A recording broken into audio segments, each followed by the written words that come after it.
हरे कृष्ण। बिन प्रेम रीझे नहीं नटवर नंद किशोर।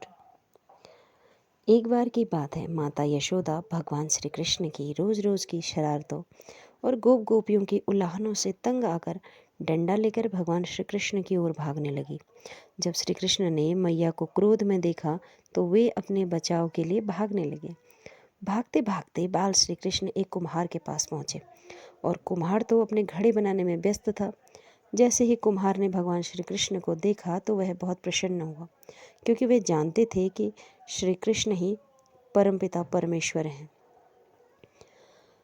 तब बाल श्री कृष्ण ने कुम्हार से कहा कि कुम्हार जी, आज मेरी मैया मुझ पर बहुत क्रुद्ध है और डंडा लेकर मेरे पीछे आ रही है। आप मुझे जल्दी से कहीं पर छुपा दीजिए। कुम्हार ने बाल श्री कृष्ण को एक बड़े से घड़े के नीचे छुपा दिया।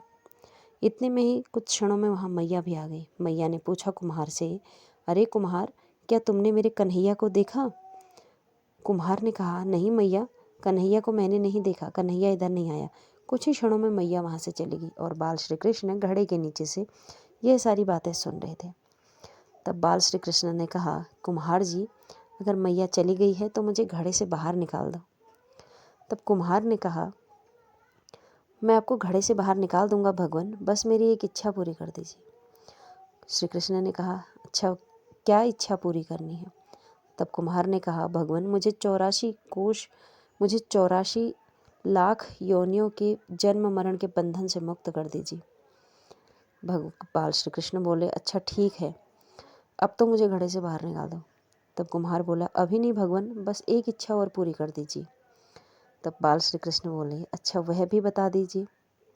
बोले, मेरे परिवार के सभी सदस्यों को भी 84 लाख योनियों से मुक्ति दिला दीजिए।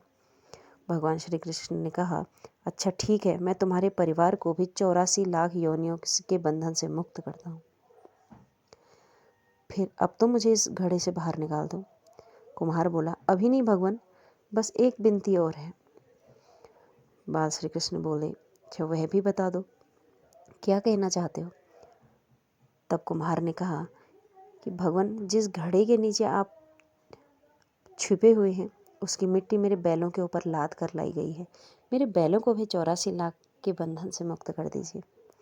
और बाल श्री कृष्ण मंद मंद मुस्काए, कहा, अच्छा ठीक है, तुम्हारे बैलों को भी 84 लाख योनियों से मुक्ति देता हूँ।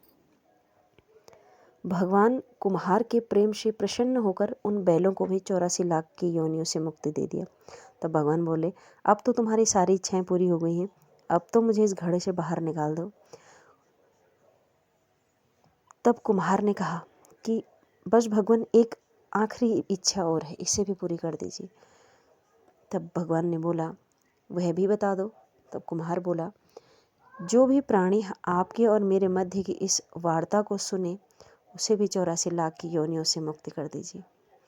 कुम्हार की प्रेम भरी बातों को सुनकर भगवान श्री कृष्ण बहुत खुश हुए और उसे भी पूरा करने का वरदान दिया।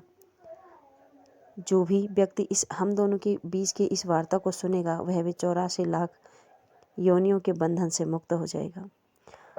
ऐसा कहकर तब कुम्हार ने भगवान श्री कृष्ण को घड़े से बाहर निकाला, उन्हें साष्टांग प्रणाम किया, उनके चरण धोए और उनका चरणामृत पिया और उन्हें देखकर इतना रोया, इतना रोया, इतना रोया, उनके गले लगकर प्रभु में ही विलीन हो गया।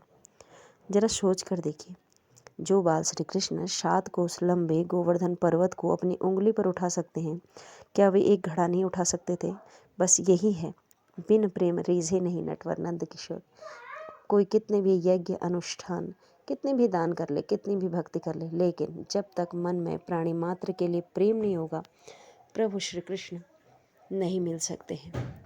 क्योंकि प्रभु श्री कृष्ण के लिए अन्य कोई वस्तु सबसे ऊपर है प्रेम।